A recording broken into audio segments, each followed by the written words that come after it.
For Madison homes, solar panels aren't your only option for capturing the sun's energy. SunVault Roofing, based right here in Dane County, installs solar shingles. So not your conventional panel, but solar technology built directly into the roof itself. It's designed to blend in visually, and it's the perfect option for homeowners already thinking about getting a new roof. Y'all get the most out of that old roof. See what solar shingles look like on real Madison homes today at sunvaultroofing.com. This is CityCast Madison. I'm Bianca Martin, and here's what Madison's talking about. Today. There's no question about it, Madison is still in a housing crisis. The city's working hard to ease the tensions, but it's been a slow burn at best. So how are we doing, and what else could we be doing when it comes to creating more housing opportunities in Madison? With me to dig into these questions is local housing thought leader Justice Castaneda, Executive Director of Commonwealth Development. That's a nonprofit located on Willie Street that seeks to provide safe, stable housing opportunities for renters and aspiring homeowners. Justice, welcome to CityCast Madison. Yeah, thank you for having me. It's great to be here. We've been wanting to have you on the show for a long time. You wrote an op-ed in Isthmus last year where you called out some of the louder parts of the public discussion around housing development in Madison and how you're seeing it play out. The piece was titled, Why Madison's Housing Gatekeepers Are Getting Uncomfortable. Since writing that column, have things changed? Were you actually heard and understood by local leaders? Total new day? You know, that article was in response to a lot of the same conversations that people, the same language, the same discourse that has been preventing us to really address a lot of the inequities, broadly speaking, in Madison. And we do it under the veneer of proceduralism, or what I call administrative logics, and the logics of exclusion. And I don't think it's something that within a year, it's been a little bit, under a year even since that article. I don't think that there's a whole lot. I think we are seeing today, I think both within city staff and with the city council, I think you can't ignore the reality as it pertains to housing for so many people here. And so I think as much as we do need, look, it's always important to hear people in neighborhoods. There's no debate about this, but I think the body politic, if you will, is moving forward and trying to make some incremental changes. And I think that they're moving in the right direction. It's a complex thing, right? As we're going to get into, it's a complex topic. Totally. Yeah, and you've researched this topic well over 15 years around housing and land policy uses. So really looking forward to getting into it further, and we'll pick up on that column that you did a little bit later in the conversation. But I do want to first establish a couple things that the city has laid out recently about our current housing landscape. The city recently dropped its latest housing snapshot report covering 2025. This report helps the city determine and assess its housing needs and gauge progress on its housing goals. It highlights wins and disparities within Madison's housing market, and that's for renters, homeowners, and hopeful homeowners, the whole picture. Justice, you're well familiar with this report. How useful is it to your work, and how well do you think it captures an accurate picture of Madison's current housing needs? I think it's great. It's great that they do this, and it's good that we get kind of this raw data. I think what's the thing that the data are always neutral. The collection, analysis, presentation, and inference never are. And I think you could use the housing snapshot to tell you a lot, to say a lot of different things and to tell a lot of different stories. And so it's about how we interpret a lot of this information as it pertains to the demand and what we should be doing. I really take your point that this report has a lot of good data, or the data itself is neutral, but you can draw a lot of different narratives and inferences from it. And I wanted to give a couple highlights from the report from this year. In Madison, over 20,000 homes of all types over roughly the past decade have been built. So that's said to represent a 20% increase in the city's total number of housing units. Also, the city's rental vacancy rate has risen, getting closer to a healthy level. Those were some big picture things I picked. It's a report. There's lots in there, right? But I did want you to have a moment to describe the current state of Madison's housing and rental markets. What do you see the current landscape like? yes, we're building, and that's great. And, we need to create more housing. There's no debate about this. I think there is a very real situation with the location and where housing is going, and specifically, our lowest income housing, where is it going as it pertains or as it relates to where our schools are, where our transit lines are. And I think that there's a very real mismatch. And so that part about the aggregate units, you got to say more in terms of like, well, where are these units? And tell me more about the units. And what I mean by that is a lot of the units that we're building are not going to be permanently affordable. And they have lures on them, sure, but a lot of it is we're subsidizing a lot of housing that in a matter of 3 decades or so are not going to have any requirement to remain affordable, even if we're saying that they're affordable. And so, that's in essence putting something off. And when you think about where they're being built and the way that the city's growing, is it almost inevitably it's going to mean that no matter what, we're going to continue to have this kind of segregation, this pattern of segregation and stratification. I call it peripheral, it's peripheralization is what it is, where you have a lot of our, specifically for folks of color, where we live in the city is predominantly in the periphery of the city. And so pushing people to the edges. Right. And I think, again, that type of data in terms of the analysis of it is something that the report doesn't, I don't think it's trying to cover that, but it's important for us to understand that just because we're building all those units. And the other thing is, I think it's hard, right? Like, is that a lot of 20,000? Is that a lot of units? I mean, sounds like a lot, but really getting a sense of not just what the demand is, but where it's coming from. And it's a big theme in terms of the way that we talk about housing, because a lot of the demand for housing in Madison is exogenous to the city, meaning it's from other places. People are coming here, and we import a significant percentage of our population every year by way of the university. And so the building, like even if we're building that because the demand is exogenous, it creates a lot of challenges in terms of what we think it's going to do in terms of the cost of housing. So you're saying for the university students and the people that are coming in, it's kind of blurring, trying to think of the right word, without saying obfuscating. Can you say it in another way that 7-year-old Bianca might understand 12-year-old? Well, yeah. So for instance, if you say like, how, what is the percentage of folks of color in Madison, right? And you take a point in time, you're going to get a number and whatever. Right now, I think it's like 17% is what they'll say. But if you think about the fact that we literally import white folks every year, both those things are true. So it's not that that isn't true, but if you look at who's born here, it's a much higher rate in terms of folks of color than what it shows in terms of, and another place that you see this is our school district is in upwards of 65%, almost 65% folks of color. And so how is it possible that the school district, in terms of the percentage of the folks of color, are increasing the way that they have over the last 3 decades, but the population has stayed the same? That doesn't, like that's not tracking. And so I just call it an import effect, right? Like there's an import effect. And a lot of the rationale and a lot of the studies that are being cited or that they're using to make a lot of calls are coming from metropolitan areas in the United States that are much, much larger and that actually are losing people every year. And so the affect of building certain types of housing, specifically the luxury housing, on the surrounding and nearby areas is not going to be the same in Madison as it's going to be in a lot of these other places. Yeah, for sure. I really appreciate what you're getting at and asking all of these questions, and that when we get a report and you hear 20,000 more homes, it's 22,000 something more homes, that sounds great, but for who? Where are they being built? And I'm so glad that we started out anchoring the conversation in affordability, because that's where the conversation is at, and displacement. So when we're talking about who are we building this for, we're seeing a lot of people who are not at the top of the socioeconomic chain feeling the pressure to move, and a lot of people who have already been forced out. So that is of interest to most people when we're talking about our housing crisis, that who can afford to live in Madison today, who can afford to live in Madison 20 years from now. So I really appreciate the questions and sussing that out some.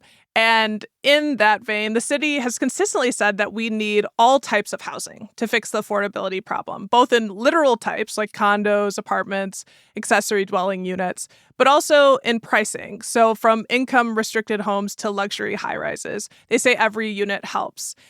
And I'm curious, is that true? How does this trickle down model end up actually working out? Does it serve everyone in need?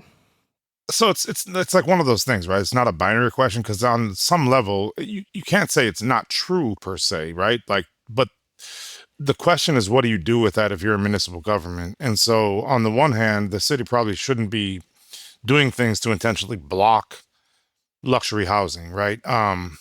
But it needs to use all of the tools that it has to create housing for our lowest and no income people because the market isn't going to address that like it's going to address the rest of the things. And so, yes, that's a true statement. We need more housing. We get it.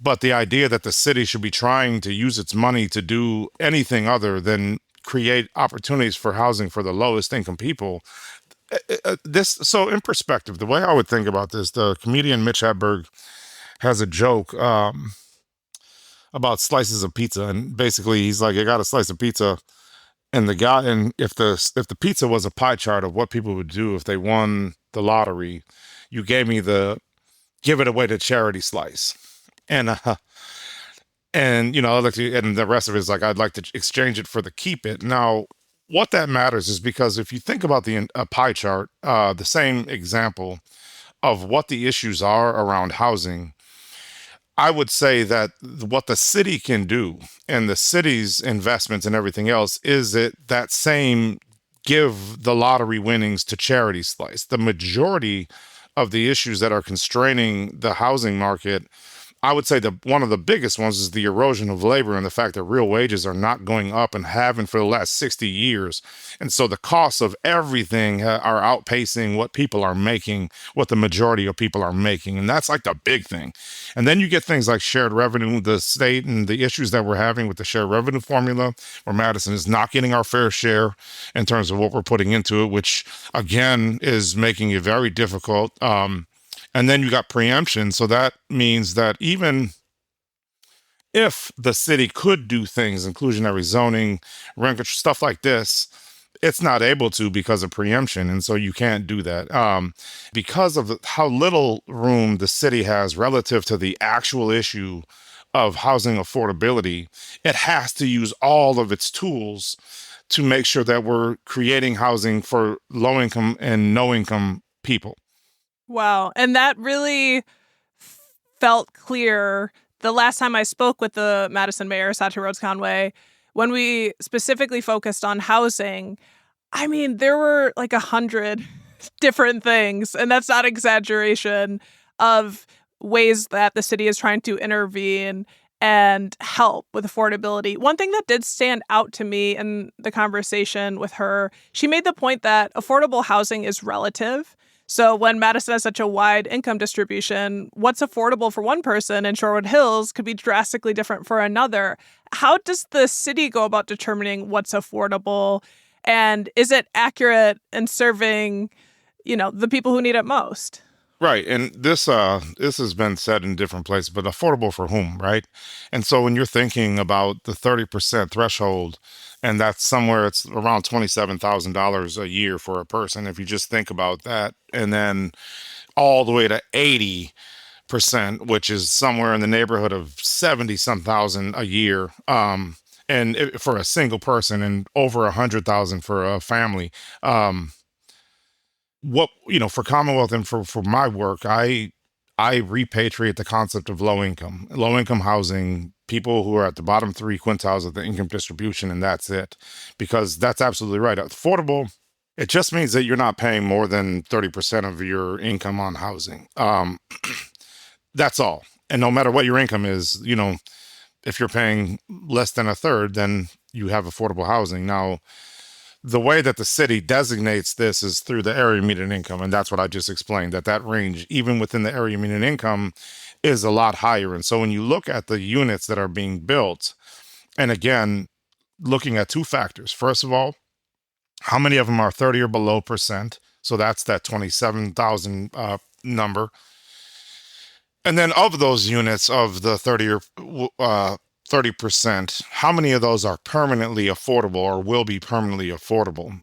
And, there's a lot of tricks that people will use because there's a stigma that's evoked by having low income folks here. And there's some myths about you can't have low income people in concentrated places. And there's no example of that being true. Now, there are some truths to you cannot have people living in unhealthy housing. And there's a lot of history in the United States where when you think about housing for human beings, we forget a lot of those rules when we create housing for low-income people and people of color. And so, yes, if people live in unsafe, unhealthy housing, they will respond to the housing in unhealthy and unsafe ways. And the story that gets taken out of there is that we have concentrated low-income housing, and that's the issue. And it isn't. It's that the design of the housing was problematic in the first place, and the rationale for how they created that housing. And it's a lot of the same, like there's this idea that low-income folks, are not working, and these people have 3-4 jobs to make ends meet, to just to be able to afford life. My experience in life research and here at Commonwealth is that Section 8 renters are of the most reliable, the best. And also those vouchers are so hard to get that nobody wants to lose them. And so they do everything they can to keep the voucher. And so what we do with that is we put them in our 60, if we have 60% unit. Commonwealth has a thing where anyone who lives in any unit could live in all of our units. So even though when you're putting a project together, and I can talk about this in a second, because a real critique of Commonwealth, what I would say, a challenge that we have is that, and I would say across the board, our low-income housing developers, is that the yields, and in many, many years, I could say that we today manage 176 units, but that's nothing, that's like no units, right? And so it's great that in 46 years, we've been able to create, or 47 years is 2026, 47 years, we've been able to create 177 low-income housing units, or units of low-income housing. But also in a city of hundreds of thousands of people. Right. And even if you think about this in terms of where we are, and the snapshot gets into this a bit, that when you have, when they're talking about people that are under 30% AMI, so again, this AMI. Is area median income. So you're talking about people that are making less than 27,000 as an individual, or less than that, just under 40 grand for a family of 4. You're talking about more than 16,000 people are in that category, or households, right? So that in essence is tens of thousands of people. So 177 units, right? That's nothing. But this goes back to why there has to be the priority on the lowest income, the lowest rent units. And that is where the city needs to focus. It shouldn't make it harder. Yeah, you definitely laid out the argument very clearly about, what's available for folks who are not wealthy in this city. Who is the city for? And even, just as upsetting, who is the city going to be for? If you were going to have, you said these Section 8 folks are some of the most reliable renters there are, and they might have to move out. Being poor is so expensive, as James Baldwin said. And it's just, you made the argument very, very well of why market forces are not going to be the ones that make sure that there is housing for everyone in this city. And I'll just say, my mom, rest in peace, we grew up on Section 8, and she tried to move here to be closer to her children who both lived in Madison. And it was a 5-year wait, to get into the housing, the Section 8 housing that was available. That was, years and years ago. So I cannot imagine where it's at now.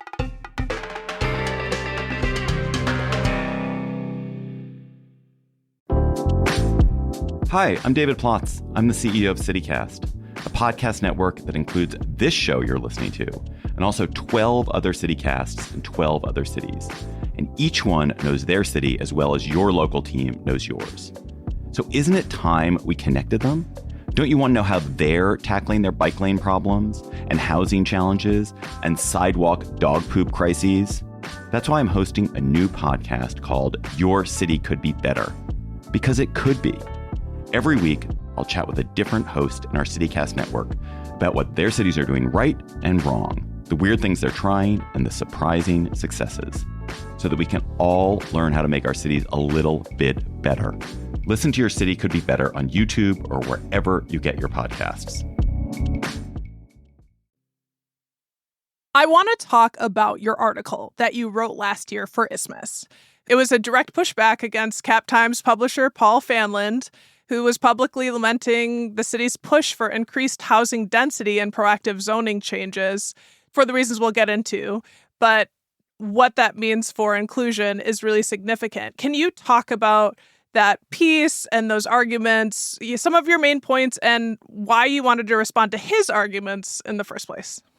Well, it's twofold to the answer. I came and I worked, I did some work for Paul Soglin in the teens, and I was a grad student at MIT is when I started looking at this issue specifically. Where it started, actually, before then, I was in a master's program in education policy at Stanford University, and it was right before the race to equity stuff first came out. And the thing is that the race to equity report was not the 30th, report that came out over the last 50 years that said the same thing. It's something that's been coming out and people have been saying, but every once in a while it bubbles up and we look at these disparities. And there was something about the way the conversation was going that I felt like something was missing. It was reductive. I was doing a bunch of other research. And so when I came back and I talked to Paul, that's the first time I met him, I was curious to the degree to which we were looking at the history of land use in the city of Madison as the actual driver or one of the main drivers of the racial disparities in educational and economic outcomes. And so that was a long time ago, but when we're talking about how we got here, and there's this, the Hulk maps, people are very familiar with the redlining restrictive covenants. And people have this idea that the segregation is caused by the redlining and the restrictive covenants. And before we move too quickly, I know that people who are interested in this topic are aware of redlining and racial covenants. And I just really quick, so folks know about the racial covenants, which I think more attention has been given to it recently as the county has partnered with the libraries and the Historical Society to show what these are. But there are a lot of homes here and across the U.S. that have racist language in the deed that said no Negro, no Jewish person, no person of color can live here. And that is something, that obviously impacted how those neighborhoods developed over time. Okay. Right. And there's a brilliant scholar named Paige Glotzer who wrote a brilliant book called How the Suburbs Were Segregated. And what she got me to think about was that it wasn't that the redlining or the covenants created the segregation. It was the attitudes and the discourse around racist and segregationist beliefs that created the redlining. And that's important because if you hold the first, that's why, then as soon as those things went away, then therefore we no longer have it. But if it's the second thing and the attitudes and beliefs and the way that we discuss these issues, that doesn't change, then it doesn't matter if we have redlining or not. And my argument is that the attitudes haven't changed, even though we knew, if you think about this, when the covenants, when they were made unenforceable was 1948, but they weren't made illegal until 1974. And what happened is that municipalities and, neighborhoods and what they did is they started substituting explicit racial language for zoning and for historic overlays. And so even though you go to a place and even though you can say, well, we never did, this is not an area that was redlined, or none of the deeds in this area had racial language. What they did is they created things like minimum lot size and, all these other things that did the same thing. And so in Wisconsin, it's still this way.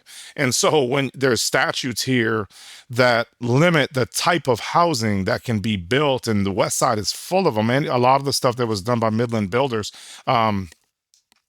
it's full of these plats that have these covenants in them that say certain types of housing can't be in there. And those things did the exact same thing as the explicit racial language. And when you trace it to the arguments about why we needed the racially restrictive covenants and the arguments for it, it's not exactly the same, but it's the same argument that Paul Fanlon and a lot of you're talking about neighborhood character, you're talking about the design, the aesthetic, the feel, like all these things were the exact same language. And so even though the argument has, it's no longer about including, it is the same argument of exclusion. And so that's the point. And I just want to set up too, Paul Fanlon had been speaking from a neighborhood, Hill Farms, about where he lives, which is, as you say in your piece, one of the most historically exclusionary neighborhoods in Madison.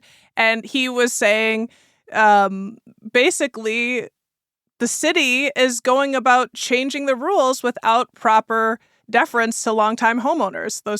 That's also from your piece. And I think that's important to say, like what you're unpacking here is, call it zoning, but those zoning rules are having the exact same impact as these racial covenants and keeping difference out. A lot of the arguments, as you said, he's saying we need to keep the character of these communities. That's a common thread. We need to keep the character of, and what does that mean? Like, is it just a new form of redlining? Saying he's not saying the quiet part out loud. And I know you made a reference to a joke earlier, but David Cross is one of my favorite comedians, and he made the joke, oh, it stays white out later here. Oh, I mean light out. Like this is,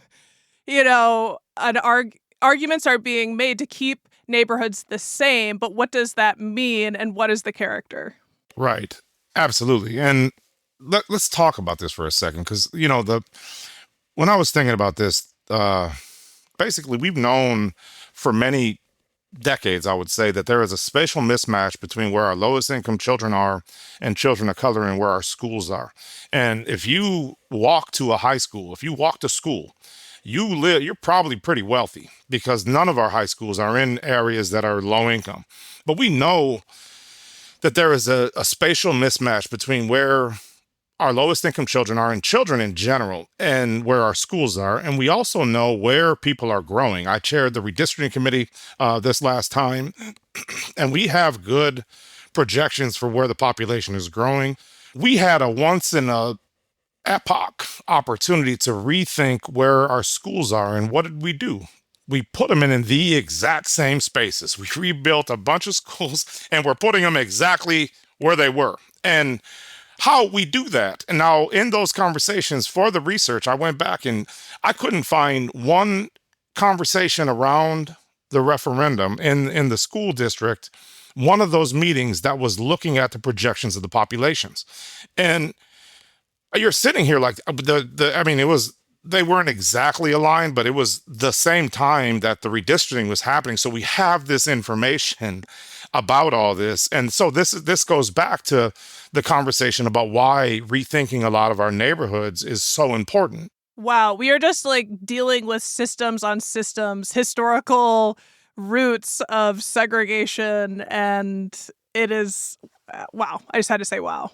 This is the thing, is that's much more elusive. You can't address it. You can't hold these ways of thinking. If you think about power as being employed as a discursive and productive process through, language and through dialogue and logics. Discussion. Yep. Right. It's a lot harder to hold it accountable. But if you look at how this all is coming together, the mosaic of these systems and the way that they come together and meld. I always hate the term. It's, when people say we've always done it this way, it's always felt, whether it's housing or in workplaces, it's always felt like anti-innovation, anti-inclusion, because it's like we have to do it this way, continuing. Okay, that means I don't get to be meaningfully included if I'm coming with something different, if I have different needs. I have a local artist friend who's Afro-Latino, and he's like, I want to see skyscrapers on the city, baby, which, whose city is this at the end of the day? And the fact that it needs to remain the way that it looks really serves very clear populations, right? No, it does. And I looking at the way that our government, like if you think of, so at Los Angeles, you know how many alders are in Los Angeles, California? 123? 15. 15? 15. I had no idea. New York City has 51. Okay, for 12 million people or whatever New York City population is. The Madison has 20. And if we cut our city in half, if we cut the council in half, you still have one of the largest councils per capita of any, what I call Charlie Alpha, but capital cities that also have a flagship university. Now, when you think about, again, I'm imagining a scatter plot. The city does they call it neighborhood resource team areas, but you try to get them to explain why those neighborhoods stay static and we don't reassess the data that goes into describing or explaining them. And, good luck. I mean, they'll tell you building inspection violations, police calls, and, are kind of the drivers of that thing. But if you follow it over time, and I did for the research, as I followed those indicators over 20 years, and those neighborhoods don't just stay the same, but what you do get with those neighborhoods that they identify as NRT neighborhoods is they are places that are concentrated predominantly people of color, and they're low-income people, and they're also renters. Okay, so let's think about this with the smaller council districts. So what you get is a situation where you have no political constituency of color in any aldermanic district, or you didn't for a long time. So if you live in any of those neighborhoods and you move, and you're likely to move because they're made up of renters, then you can't be on the council because you move out of your district. So you're moving. And if you think about how close Park Edge, Park Ridge is to Meadowwood, it's like right down the street. And before the redistricting, if you lived in Meadowwood and Allied Drive, which are right down the street, they both go to Orchard Ridge, you can't be an alder. And if you think about what that's doing, and so when you have communities of color and low-income communities that are going to elementary schools, they're broken up into all these different districts. And so that affects political representation. Now, what we saw in the TFOGS thing is that the history of the main committees, meaning planning, urban design, a lot of the committees that govern housing and housing policy, and not just, they have a housing policy committee now, but really we're talking about the Landmarks Commission, all these historic preservation. Those are represented predominantly in 4 neighborhoods in Madison. And the history of the committees is Madison, I literally was the chair of the subcommittee on committees. But we have a sprawling committee structure. And when you think about what this is doing, it's counterintuitive because a lot of people think that what you're doing is you're increasing representation, but in fact, you're doing the opposite. And it's denying people access and constituents the power to actually make decisions to change the way that the city is. And the neighborhoods, like what Mr. Fallon was representing, they are very aware of that. And they're not used to not having the final say in terms of maintaining a status quo. Wow, Haley Spurley, our executive producer, and our producer, Jade Isiri Ramos, just did a conversation about this debate, about how many alders we should have, and that is a master response. I hate the word master. Here we are, but it really does impact, and thank you for laying that out and painting that picture. There's so many good nuggets in this conversation, and more to get into, but we're out of time, so Justice Castañeda, thank you for informing us about your point of view on housing and how we can go about it in better ways here in Madison. Yeah, no, thank you. And thank you for the energy and everything you guys are putting into exploring this. That's Justice Castañeda, Executive Director of Commonwealth Development.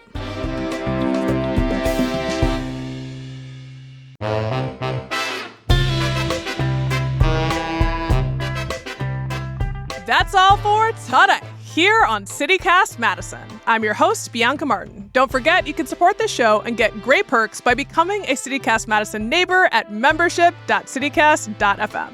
And if you enjoyed today's show, why not share this episode with someone who likes to share the city with people who are different than them? All right, we'll be back tomorrow morning with more stories from around the city. Until then, take good care and thanks for listening.